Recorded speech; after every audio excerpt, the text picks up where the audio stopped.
My parents gave our $10 million family business to my younger sister because she was better with people. I was the one who built our entire client list from scratch, so I packed my desk and left without a word.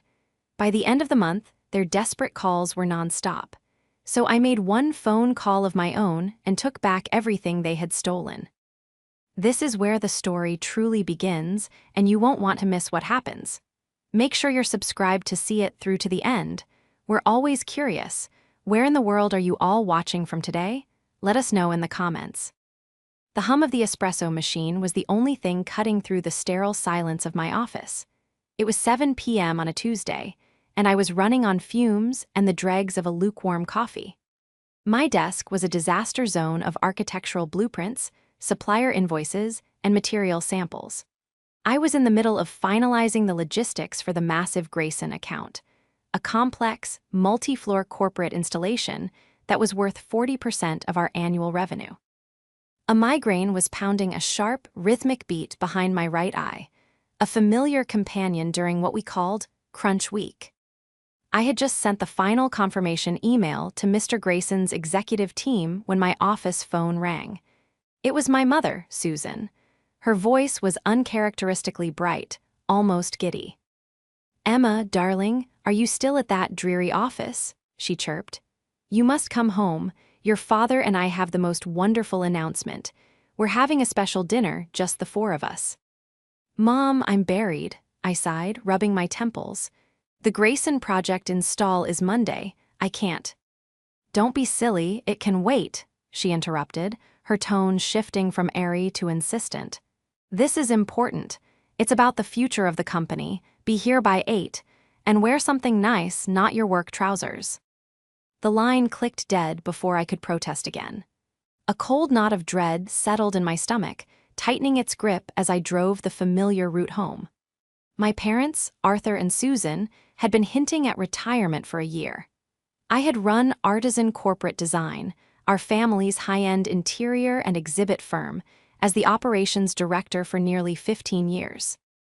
I'd started in the warehouse while I was still in college, learning the business from the ground up, from the weight of the materials to the complexities of international shipping.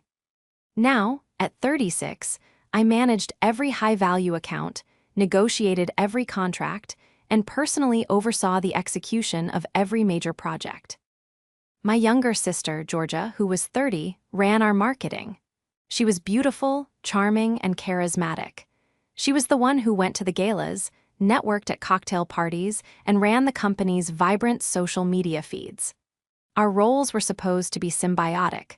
I built the machine and kept it running. She polished the exterior until it gleamed. I arrived at my parents' house at 8:05 p.m., still in my black slacks and a silk blouse, feeling exhausted and out of place. Georgia was already there, glowing in a new emerald green dress, her laughter echoing from the dining room. "There she is," my father Arthur boomed as I walked in. He kissed my cheek, his eyes sparkling. "Right, sit down, we've just opened the good champagne." We sat around the heavy mahogany table, the same one we'd eaten at my entire life. The air was thick with anticipation. My mother, radiating pure joy, clutched my father's hand. "Well," Arthur began, clearing his throat, "your mother and I have had a long talk. We're 62 now, and it's time for us to finally step back. It's time for the next generation to take over Artisan Corporate Design." My heart hammered against my ribs. This was it. The moment I had worked for my entire adult life. The validation, the responsibility, the recognition. "We are so proud of what we've built," Susan said, her eyes glistening. "But a company is more than just logistics and contracts, Emma. It's about relationships. It's about a vision. It's about heart." The knot in my stomach returned, icy and sharp. "Which is why," Arthur continued, turning to beam at my sister, "we are thrilled to announce that we are naming Georgia as the new CEO." The air left my lungs in a silent rush. I'm sure my face did something, twitched or paled, but I felt frozen. I stared at my father, waiting for the rest of the sentence, waiting for him to announce my own, presumably equal, role. "And Emma," my mother said, finally turning to me, her smile becoming slightly strained, as if she anticipated my reaction. "We've created a new, vital position just for you. You'll be our official head of logistics. You'll report directly to Georgia, of course. It's perfect. You can keep handling all those complicated details you're so good at, and Georgia can focus on leading the company forward." I looked at my sister. She was beaming, her eyes shining with unshed tears of happiness. As she hadn't just accepted this, she had known, she had celebrated it. "Oh, Emmy, isn't it wonderful?" Georgia gushed, reaching across the table to grab my hand. Her skin was warm, mine was ice cold. "We're going to be such a team." I slowly pulled my hand away, the silence stretched, my father's smile faltered. "Well, what do you think, Emma?" I looked at the three of them, my family. The people who had watched me sacrifice my nights, my weekends, my relationships, and my health for their company. "Why?" My voice came out as a whisper, raspy and small. My father, a man who hated emotional confrontation, shifted in his chair. "Well, it's as your mother said, a leader needs to inspire. Georgia, she's just better with people, Emma. She has the warmth, the charm. You're brilliant, we all know that, but you're more of a behind-the-scenes person." Better with people. The words echoed in the sudden, ringing silence of my ears. I wasn't the one who had spent a decade building ironclad relationships with Mr. Grayson, with the partners at Lee & Sons, with the board of Apex Solutions. I wasn't the one they called on my personal cell phone, at all hours, trusting me to fix the unfixable. No, that was just logistics. Georgia, who barely knew our clients' names beyond what she needed for an Instagram tag, was better with people. I looked down at my plate. The food was untouched. I picked up my napkin, folded it neatly, and placed it on the table. "Thank you for the dinner," I said, my voice eerily calm. I stood up. "Emma, don't be dramatic," my mother snapped, her brief moment of joy evaporating into her usual defensiveness. "We're offering you a secure future." I looked at her, at my father, who suddenly couldn't meet my eyes, and at my sister, whose smile had finally dissolved into a petulant pout, as if I was the one ruining her perfect evening. I didn't say goodbye. I didn't yell or cry or plead my case. I simply turned, walked out of the dining room, and let the heavy front door click shut behind me. The betrayal was so absolute, so profound, it felt like a physical weight. It was heavier and colder than any diagnosis. It was a severance. The drive back to my apartment was a blur. I operated on autopilot, my hands gripping the steering wheel so hard my knuckles were white. The pounding in my head had subsided, replaced by a hollow, ringing void. When I walked into my apartment, the first thing I saw was my work bag, still sitting by the door, and my laptop open on the coffee table, still displaying the finalized Grayson project plan. A wave of nausea, so powerful it buckled my knees, washed over me. I sat on the floor, my back against the cold drywall, and tried to breathe. It wasn't just the title. It wasn't just the money. It was the complete and utter invalidation of my entire life's work. They hadn't just overlooked me, they had demoted me. They had looked at the engine of the company and decided the pretty hood ornament was the one who made the car run. They had handed the keys to my sister, who didn't even know how to check the oil. My phone buzzed on the floor. A text from Georgia. "Emmy, you're overreacting. Mom is really upset. Just come back and we can talk this out tomorrow." Another from my mother. "Emma, your behavior was incredibly immature. Your father and I made a business decision. You are expected to be at the office tomorrow at 9 a.m. to help Georgia with the transition." I stared at the messages, a bitter, unfamiliar laugh bubbling in my chest. Help her with the transition. They still didn't get it. They thought I was having a tantrum. They thought I would sulk for a night and then dutifully show up, the good, reliable daughter, to hand over the reins of the kingdom I had built to the new queen. I picked up my phone, but I didn't reply to them. Instead, I opened my email and drafted a new message. It was addressed to my father, my mother, and my sister. Subject, resignation. Dear Arthur, Susan, and Georgia. Please accept this email as my formal and immediate resignation from Artisan Corporate Design, effective immediately. I will not be returning to the office. Sincerely, Emma. I hit send. The sense of finality was as terrifying as it was liberating. I stood up and walked to my desk. I didn't have a plan. I didn't have another job. All I had was a deep, bone-weary certainty that I would rather file for bankruptcy than spend one more minute of my life working for people who saw me as nothing more than a glorified cog in their machine. I spent the next 2 hours packing. I emptied my home office, boxing up the design awards that had my name on them, the technical manuals I'd memorized, the framed photos of completed projects. I packed a suitcase. I wasn't just leaving the company, I was leaving the city. I needed to get away, to breathe air that wasn't thick with their expectations and my disappointment. I booked a one-way ticket to a small coastal town 3 states away, leaving in the morning. As I was zipping up my suitcase, my personal cell phone rang. The caller ID read, Mr. Grayson. My heart leaped into my throat. It was nearly 11 p.m. He never called this late unless it was a 5-alarm fire. I almost let it go to voicemail. It wasn't my problem anymore. But 15 years of deeply ingrained habit took over. I answered. Mr. Grayson, I said, my voice automatically shifting into its professional, calming cadence. Is everything all right? Emma, his voice was gruff, but I could hear the undercurrent of concern. I'm sorry to call so late. I just got off a red-eye from Tokyo and saw your email about the Monday install. It looks perfect, as always. But I just received a strange email from your sister. I froze. My sister. Yes, something about her being the new point of contact. It was vague, full of marketing buzzwords. It said the install schedule was shifting to a new dynamic paradigm. What on earth does that mean? I replied asking for clarification on the delivery window for the server room fixtures, and she sent me a link to the company's new Instagram reel. I closed my eyes. Of course she did. Emma, I'm going to be blunt, Mr. Grayson continued, his patience clearly gone. My board is breathing down my neck. This launch is tied to our Q4 projections. I don't have time for dynamic paradigms. I need to know from you that my 8 a.m. Monday delivery window is secure. My trust is in you, not in a social media account.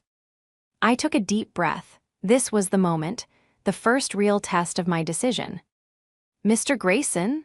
David, I said, using his first name for the first time in our decade-long relationship. I need to inform you that as of about 2 hours ago, I have resigned from Artisan Corporate Design. I can no longer personally guarantee the execution of your project. There was a long, heavy silence on the other end of the line. I see, he said finally, his voice flat. Is this a permanent resignation? It is, I said. Another silence. I could hear him thinking. Well, this is a problem, a significant problem. He paused again. Emma, you are the only reason I've stayed with Artisan. Your father's pricing is average and your sister's marketing is an annoyance. Your logistics, your execution, is the entire value proposition. They're fools. Thank you, David, I whispered, a tear finally breaking free and rolling down my cheek. Don't thank me, just tell me where you're going, he said. Because wherever you land, my account is coming with you. But for now, I have a phone call to make to your father. This is going to be a very unpleasant conversation for him. He hung up. I stared at the phone. My family hadn't just forgotten who their most valuable clients were. They had forgotten one crucial thing, why those clients stayed. They thought the accounts were tied to the company name. They had no idea they were tied, with bonds of steel forged over a decade of trust, directly to me. The coastal town I fled to was a blur of gray skies and misty mornings. I rented a small cottage by the sea and spent the first 3 days just walking on the beach, letting the cold spray of the ocean scour the toxic residue of the last 15 years from my mind. My phone was a relentless buzz of notifications. Dozens of missed calls from my parents. A string of increasingly panicked and then angry texts from Georgia. Georgia, what did you say to Mr. Grayson? He called Dad and tore him to shreds. Georgia, he's threatening to pull the account. You need to call him and fix this.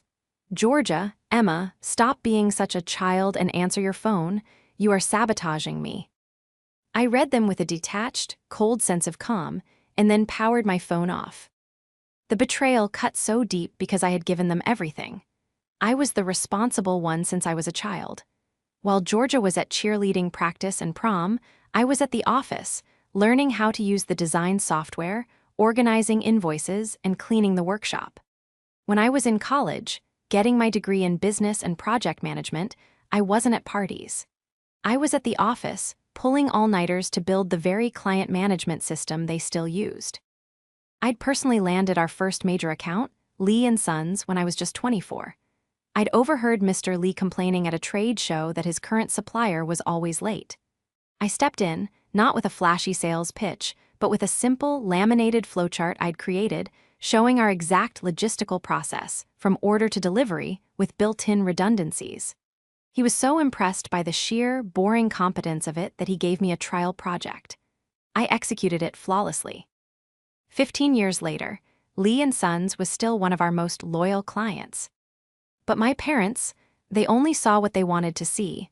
They saw Georgia, sparkling at a charity gala, charming a potential new contact. They didn't see me, 3D. Wise later, in a hard hat at a loading dock at 3 a.m., personally ensuring that client's million-dollar exhibit arrived undamaged. My work was invisible, a network of steel cables running beneath the surface, holding everything up. George's work was the fresh coat of paint on the exterior, and my parents were convinced the paint was holding up the building. The true antagonist, I realized, wasn't just my parents' blind favoritism. It was Georgia herself. Her charm wasn't just warmth, it was a tool. A carefully honed weapon of plausible deniability. She was the queen of soft power. She never gave a direct order, but she always got her way.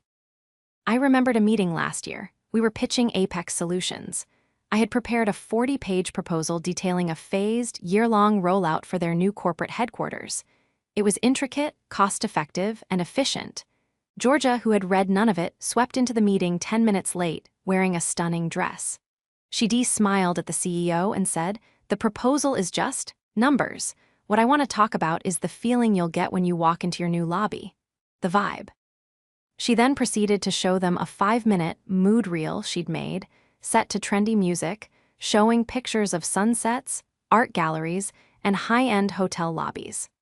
None of which had anything to do with our actual capabilities or their specific needs. After the meeting, the CEO had pulled me aside. "Your sister is enthusiastic," he'd said, "but your proposal is why we're signing. Don't let that vibe mess with your timeline." Georgia, however, had told our parents that she had saved the meeting and closed the deal with her personal touch. And they believed her. They always believed her. She had a way of subtly positioning my competence as a weakness. My attention to detail was rigidity. My focus on logistics was cold. My lack of interest in schmoozing was poor social skills. She had spent years laying the groundwork for this, painting herself as the heart of the company and me as the unfeeling brain. My parents, desperate to believe their charming, easy-to-love daughter was also a brilliant leader, bought the narrative hook, line, and sinker. They wanted the easy, pretty answer. They wanted the company's future to look like Georgia, shiny, effortless, and popular. They didn't want to admit that the company's actual foundation was me, difficult, demanding, and exhausting. I turned my phone back on after a full week of silence. The barrage of messages was overwhelming, but one, in particular, caught my eye. It was from a sender I didn't recognize. Subject: Artisan Design. "Ms. Emma, I received your name from Mr. David Grayson. He mentioned you have recently become a free agent. I am the procurement manager for Apex Solutions. We have been informed that Artisan is restructuring. We are not confident in their ability to handle our Q3 project. If you are starting your own consultancy, we would be very interested in discussing a new contract." I read the email 3 times. Then I saw another one from Mr. Lee at Lee and Sons with a similar message. Mr. Grayson hadn't just pulled his own account. He had, it seemed, made a few calls on my behalf. A slow smile spread across my face.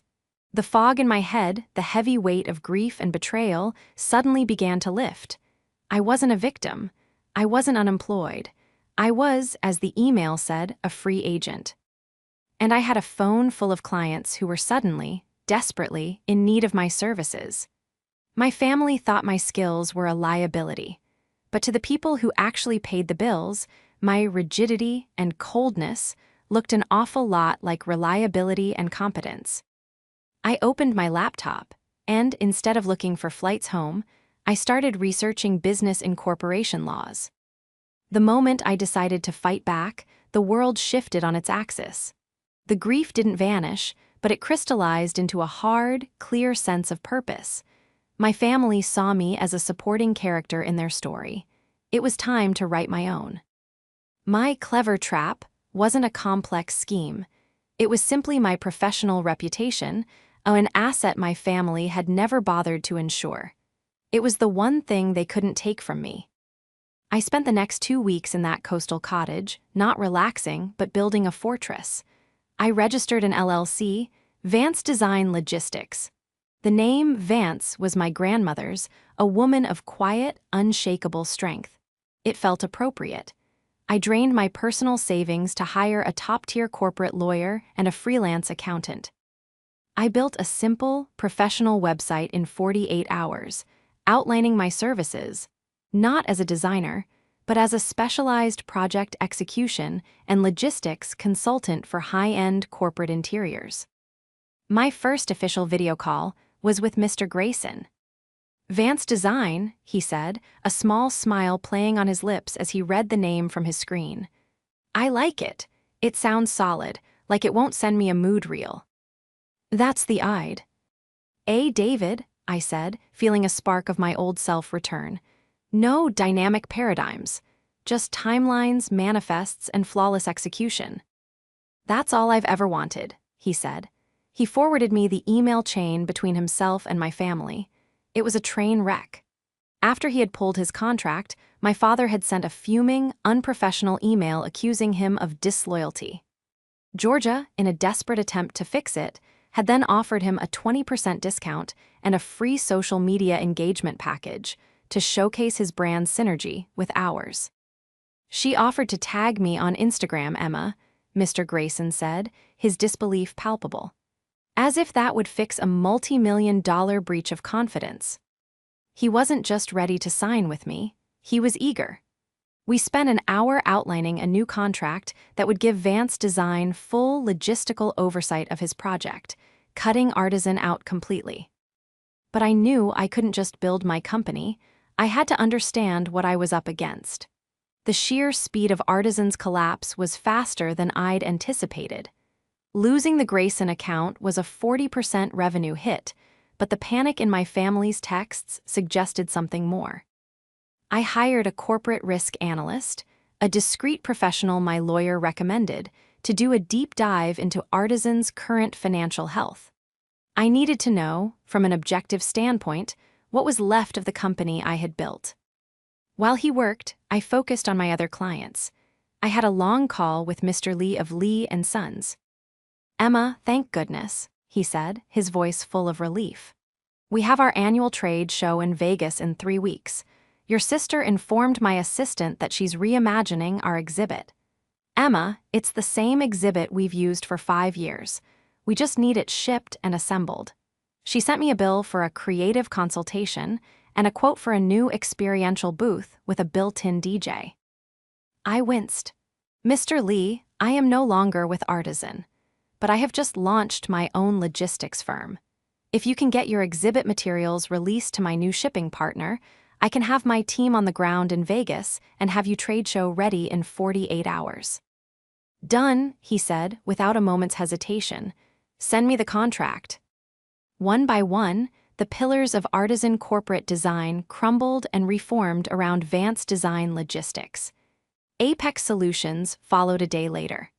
By the end of week 3, I had secured contracts worth over 60% of Artisan's former high-value business. The risk analyst's report came back on a Friday afternoon. It was devastating. I'd known the business, of course, but I hadn't been in the high-level financial meetings for the last 6 months. My parents and Georgia had started having leadership dinners without me. The report showed why. Artisan was leveraged to the hilt. My father, emboldened by Georgia's vision for expansion, had taken out 2 massive, high-interest loans in the last year. One was to open a splashy new design studio in a high-rent district that Georgia insisted they needed. The other was to finance a rebranding campaign run by a laughably expensive PR firm that was one of Georgia's friends. The company had been operating on razor-thin margins, entirely dependent on the steady, massive cash flow from the exact clients I had just signed: Grayson, Lee & Sons, and Apex. The profit from my projects was paying for Georgia's fantasies. They weren't just in trouble. They were insolvent.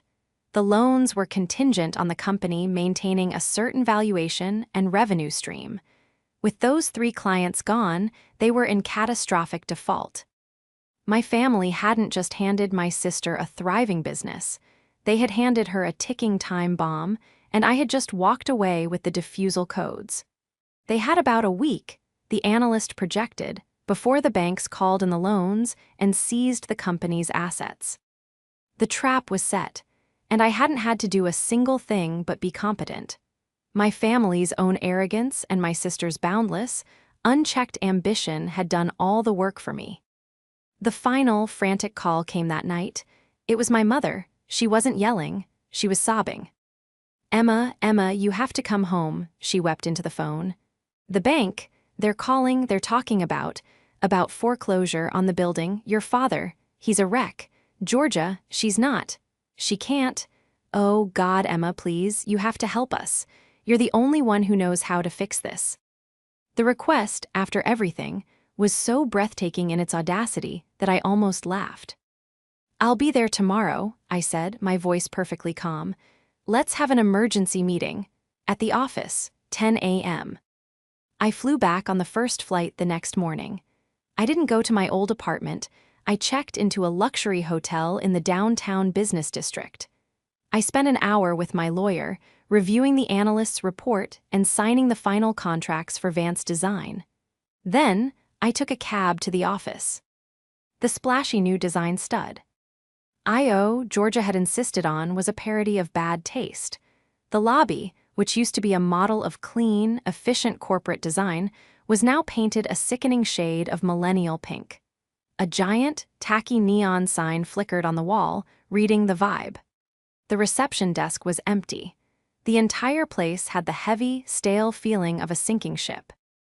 I walked through the open-plan office. Desks were a mess. Half the lights were off. The few employees who were there looked up at me with wide, panicked eyes as if they'd seen a ghost. I was no longer Emma, the operations director. I was an omen. I walked to the main conference room. The door was open. My family was waiting. They looked decimated. My father, Arthur, who had always been a large, bombastic man, seemed to have shrunk. He sat slumped in his chair, his face gray and papery. My mother, Susan, her eyes red and swollen from crying, sat beside him, twisting a handkerchief in her hands. And then there was Georgia. She was standing by the window, wearing ripped jeans and a wrinkled t-shirt, her hair thrown up in a messy bun. The polished, charismatic CEO was gone. In her place was a petulant, terrified young woman who looked like she was about to be sick. "Emma," my mother breathed, standing up as I walked in. "Thank God." I didn't sit down. I placed my leather portfolio on the gleaming, unused conference table and stood at its head. "You called a meeting," I said. My voice was not warm, it was not cold, it was neutral, the voice of a consultant. "It's a disaster," my father mumbled, not looking at me. "Grayson is gone, Lee & Sons, Apex. They've all left, they all say the same thing, they'll only work with you." "And the bank," my mother chimed in, her voice rising with hysteria. "They called the loans. We used the building as collateral for the expansion. They're going to take everything, Emma, Everything your father and I worked for. I see, I said. Georgia finally spun around from the window, her face contorted in a mask of pure fury. You did this, she shrieked, pointing a finger at me. This is your fault. You sabotaged me. You stole my clients. The sheer, unadulterated nerve of it almost made me smile. Your clients? I asked, raising an eyebrow. I wasn't aware you had any, Georgia. Which clients were yours? The ones who liked your Instagram posts, or the ones who actually paid the bills for this? Vibe. They were our clients, she spat. Artisans' clients, and you poached them. It's illegal. We can sue you. No, you can't, I said flatly. I never signed a non-compete, a rather significant oversight on your part as CEO. I turned to my father. And on yours as the founder, but you always said we were family, and family doesn't need contracts. Right. My father flinched. And I didn't poach anyone, I continued, my voice sharp and clear, cutting through the heavy air. I resigned. And my clients, yes, my clients, the ones whose trust I spent 15 years earning, chose to follow the person who actually does the work. They left because their new CEO tried to manage a multi-million-dollar installation project by sending them a link to a mood reel. Georgia's face went white, then crimson. How did you? Mr. Grayson told you. He did, I said. He also told me you offered him a 20% discount. A 20% discount on a 40% revenue stream, Georgia. Did you even look at the margins before you made that offer? Or did that not factor into your dynamic paradigm? Georgia opened her mouth, then closed it. She had no answer. She had never known the margins. And Lee and Sons, I pressed on. A DJ, Georgia? You tried to sell a DJ booth to a ball-bearing manufacturer. They've used the same 10x20 exhibit for 5 years. They don't want experiential. They want their freight to arrive on time, a fact you would know if you had ever once read a client brief. This isn't helping, Emma, my mother cried. What are we going to do? This was it, the moment I had been waiting for. I calmly opened my portfolio and slid 3 documents across the table. These are my terms, I said. My father picked them up, his hands trembling. What is this? Vance Design Logistics. That's my new company, I said. Mr. Grayson, Lee and Sons, and Apex Solutions have all signed exclusive contracts with me. Their business is gone. It's not coming back. Georgia let out a strangled sob. The bank, I continued, is foreclosing on these assets on Monday. You have nothing to offer them. You are bankrupt. Your suppliers haven't been paid, your employees are about to be laid off, and you have no liquid capital. So you are here to ruin us, my father whispered, the paper rattling in his grip. No, I said. I'm here to make an offer. I pointed to the documents. That is a contract. Vance Design will be acquiring all of Artisan Corporate Design's physical assets, the trucks, the warehouse equipment, the fabrication machinery, for the exact PR. ICE of the outstanding bank loan. I will be assuming your debt. The bank gets paid in full. You walk away with nothing, but you also owe nothing. You avoid total financial ruin and public bankruptcy. My mother stared at me. Acquiring, you're buying, you're taking our company. I'm saving it, I corrected her, or at least the useful parts. The Artisan brand is worthless.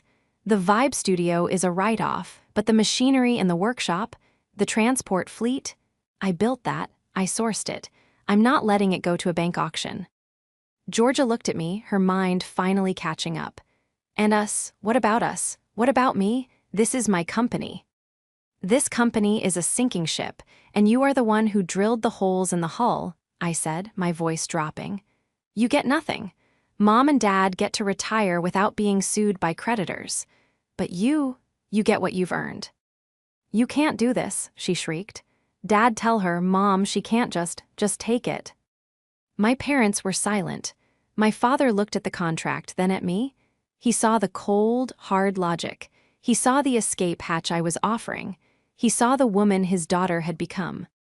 It's over, Georgia, he said, his voice a hollow echo of his former self. No, she screamed. I'm the CEO, you can't just. You are the CEO of nothing, I snapped, my control finally breaking. You are the CEO of a bankrupt shell of a failed marketing experiment. I am the one with the clients. I am the one with the capital. I am the one the bank would rather deal with. You have no power here. You have no leverage. You have no people skills that can fix this. You are a failure. The words hung in the air, brutal and true. Georgia stared at me, her face pale with shock and hatred. Then she let out a guttural sound, grabbed her purse, and stormed out of the conference room, slamming the door so hard the neon sign in the lobby flickered and died. I looked at my parents. My mother was crying silently. My father, with a deep, shuddering sigh, reached for a pen. The following Monday was a whirlwind. My lawyer and I met with the bank. They were, as I'd predicted, overjoyed. Instead of a messy, protracted bankruptcy and an auction of depreciated assets, they were getting a single, clean check. Vance Design, backed by the new ironclad contracts from Grayson and the others, was a far more stable and attractive partner than the floundering Artisan Design. The deal was signed before noon. The building, the warehouse, the trucks, and the machinery were all mine. My first act was to rehire the core workshop and logistics team, the people who, like me, had been doing the actual work for years and had been terrified of losing their jobs. Their relief was palpable. My second act was to have the locks on the executive offices changed. My parents had signed the papers and disappeared. I assumed they had gone to their home to lick their wounds, but I had underestimated Georgia. She, apparently, still believed she had a say in the matter. I was in the warehouse on Tuesday, personally directing the loading of the trucks for the Lee and Sons exhibit, the one I was rescuing from Georgia's DJ booth disaster, when my phone rang. It was my father. "Emma, you need to. I think you should come to the house," he said. He sounded exhausted. "It's Georgia." "I'm busy, Dad," I said, signaling to the foreman. "I have a deadline." "Please," he begged. She's threatening to go to the press, to social media. She's saying you committed fraud, that you conspired with the bank. She's saying all sorts of crazy things. Your mother is a wreck. She won't listen to us." I sighed, rubbing the bridge of my nose. Of course. When her charm failed, she resorted to threats. This was the other side of her people skills. "Fine, I'll be there in an hour," I said. When I arrived at my parents' home, the scene was even worse than I'd imagined. Georgia was pacing the living room, her phone in her hand, her face blotchy and tear-stained. My mother was on the sofa, weeping. My father was just standing there, looking helpless. "There she is," Georgia snarled when she saw me. "The thief. I'm so glad you're here to see this. I'm live streaming to the company Instagram right now. I'm telling everyone how you..." "You're live streaming to an account that I now own?" I asked, pulling out my own phone. "Go ahead. I'll just have my admin delete it. Oh, and by the way, that's trademark infringement." Georgia froze, her thumb hovering over the Go Live button. You wouldn't." "I would," I said. "But more importantly, Georgia, I came here to give you this." I pulled a thick envelope from my bag and tossed it onto the coffee table in front of her. "What is this?" she asked, eyeing it with suspicion. "That," I said, "is the full investigative report I had my analyst run on Artisan Corporate Design. The one I didn't show the bank, because I was trying to be kind to Mom and Dad. But sync. You seem to want to play this out. Let's play." I nodded to the file. "Go on, open it." Hesitantly, she opened the clasp and pulled out the top page. I knew what it showed. The invoices from her friend's PR firm. "You paid your friend's consulting firm $200,000 for that rebranding campaign," I said, my voice calm and cold. "A firm that was registered just 6 months ago, has no other clients, and lists a residential area post office box as its address. That's not just bad business, Georgia. That's embezzlement. You were funneling company money from the loans Dad took out, directly to your friend." My mother let out a gasp. My father's face went ashen. "Emma, that can't be." "Oh, it gets worse," I said, my gaze locked on Georgia, who looked like she was about to faint.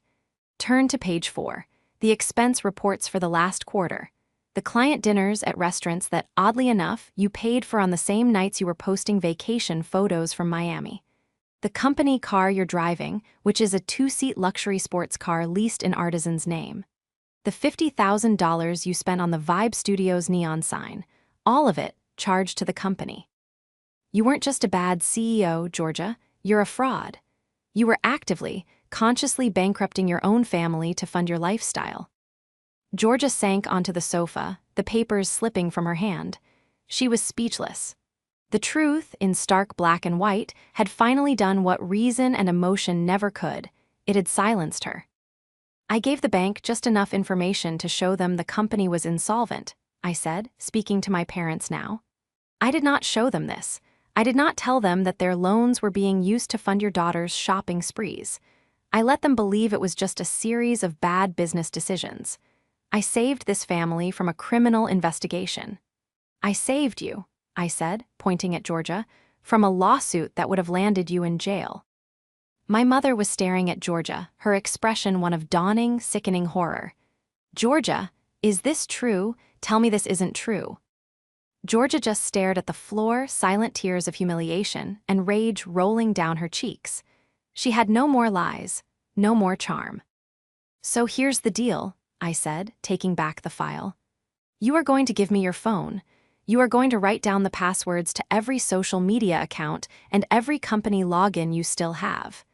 You are going to walk away, and you are never going to use the Artisan or Vance name again. In exchange, I am not going to forward this report to the district attorney. You're blackmailing me, Georgia whispered. No, I said. I'm giving you the same choice you gave me. You can have your pride or you can have your future. You don't get both. I'm offering you a clean break. It's more than you offered me. My father, who had been silent this whole time, finally stirred. He walked over to his daughter, his face a mask of profound disappointment. He gently took the phone from her hand and then slid it across the coffee table to me. Write down the passwords, Georgia, he said, his voice void of all its former warmth. Just do what she says. Georgia, broken, did as she was told. I took the phone and the piece of paper. Good, I have a company to run.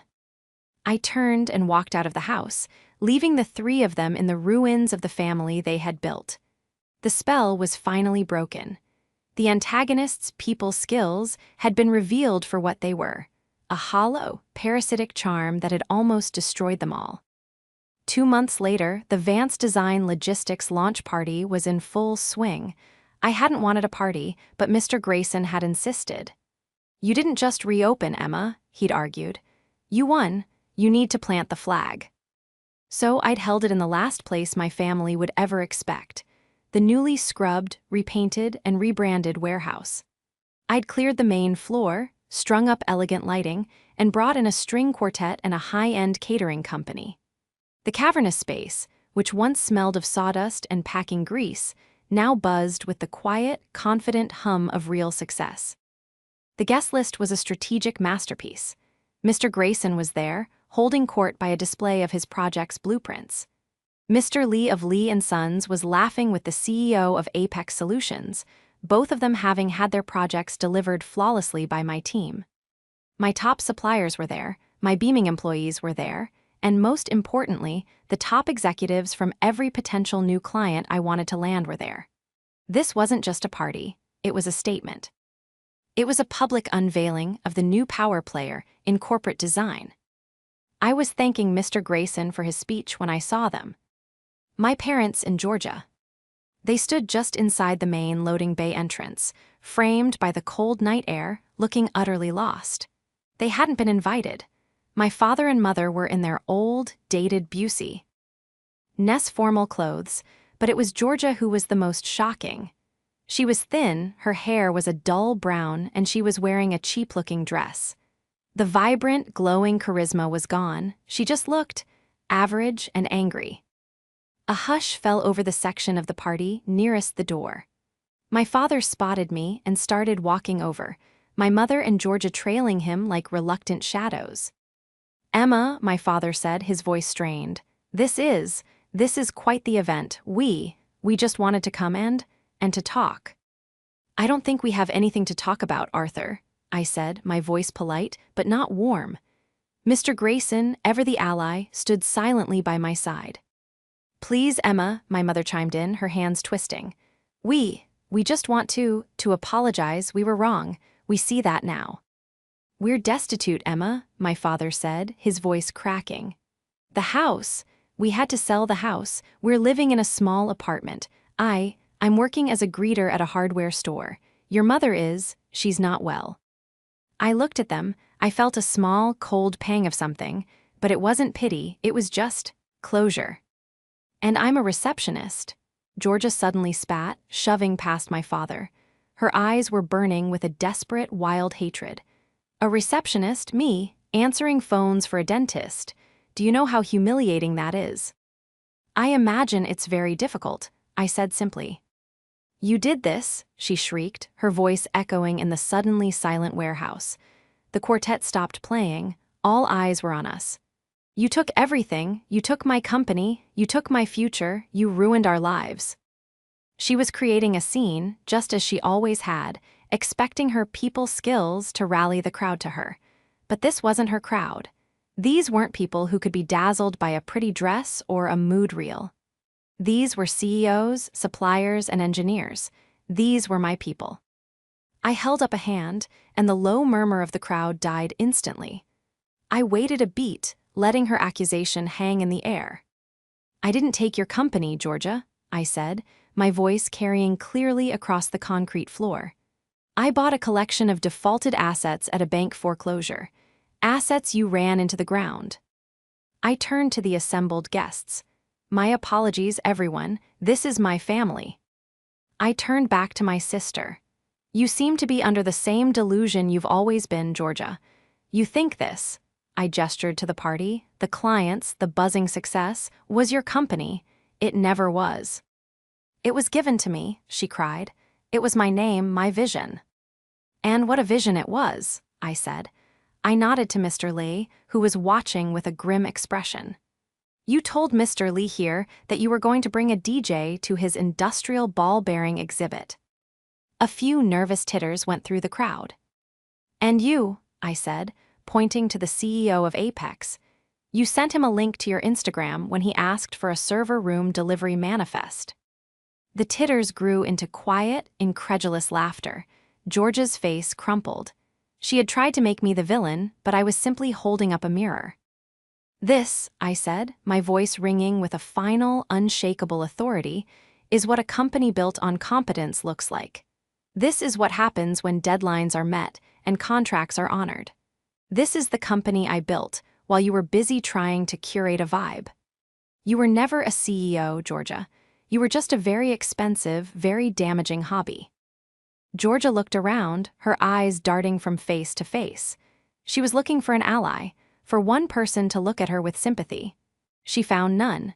She saw Mr. Grayson looking at her with cold contempt. She saw Mr. Lay shaking his head in disgust. She saw my own employees, her former employees, looking at her with pity and relief. The public humiliation was total. The spell was well and truly broken. In a final, powerful moment of realization, she understood, she had no people. She had no power, she had nothing. With a choked, animalistic sob, she turned and fled, pushing her way out of the loading bay and disappearing into the night. My mother made a move to follow her, but my father put a hand on her arm. He looked at me, his face a ruin of shame and regret. She really did it, didn't she? He whispered. The embezzlement, all of it. Yes, I said, she did. He nodded slowly, the final piece of his denial falling away. I see. Well, congratulations on your success, Emma. You've earned it. He turned, and with my mother leaning heavily on him, they shuffled out of my warehouse, out of my party, and out of my life. Mr. Grayson put a hand on my shoulder. The string quartet, taking his cue, softly began to play again. The buzz of conversation slowly resumed. Well, he said, handing me a fresh glass of champagne, that was experiential. I looked at him, and for the first time in my entire adult life, I laughed. A real, genuine, unrestrained laugh. I was final. Lie completely free. The downfall of my family was as quiet as my party had been loud. With the bank loan satisfied, they were no longer in debt, but they were, as my father had said, destitute. They had sold the large family home and moved into a cramped, two-bedroom apartment. My father kept his job as a greeter. My mother, broken by the stress and the revelation of Georgia's fraud, rarely left the apartment. Georgia, I heard from a former employee, had been fired from the dentist's office for poor attitude. She was last seen working a temp job, filing paperwork in a windowless office park. The full force of her people skills had finally met the reality of a world that valued substance. I, on the other hand, flourished. Vance Design Logistics was a resounding success. The public showdown at the launch party had cemented my reputation. Clients saw, in real time, that I was a person of integrity and unshakable competence. The executives who had been potential clients that night all signed contracts within the month. I used my professional network to its fullest. I hired a top COO to manage the day-to-day operations, freeing me up to do what I did best: build relationships and design flawless logistical systems. Within 6 months, I had doubled the business that Artisan had ever done in its best year. I had also, very pointedly, set up a generous profit-sharing plan and robust benefits for my employees, the team I had brought with me, who had been undervalued for just as long as I had. About a year after the takeover, I was in my new office, a beautiful, light-filled space with a view of the entire city, when my assistant told me I had a visitor. It was my father. He stood in the doorway, hat in hand, looking even older than he had at the party. "Arthur," I said, standing up, "what can I do for you?" I'm not here to ask for anything, Emma," he said, his voice quiet. I wanted to see it. What you've built, it's incredible." "Thank you," I said. "Would you like a coffee?" He sat, and for a few minutes, we just talked. He told me about his job. He told me my mother was starting to go for walks again. He told me he hadn't spoken to Georgia in 3 months. "She blames us," he said, staring into his coffee cup. She says we never taught her the boring stuff, that we always just praised her for being charming, and she's right. I wanted the easy path. I wanted to believe that charm was enough. It was easier than admitting how much we needed you, Emma, how much I relied on you and never once told you." He looked up and his eyes were filled with a profound, weary sadness. "I was a fool. I was a terrible father, and I am so sorry." It was the apology I had waited my entire life to hear. And as I heard it, I realized I didn't need it anymore.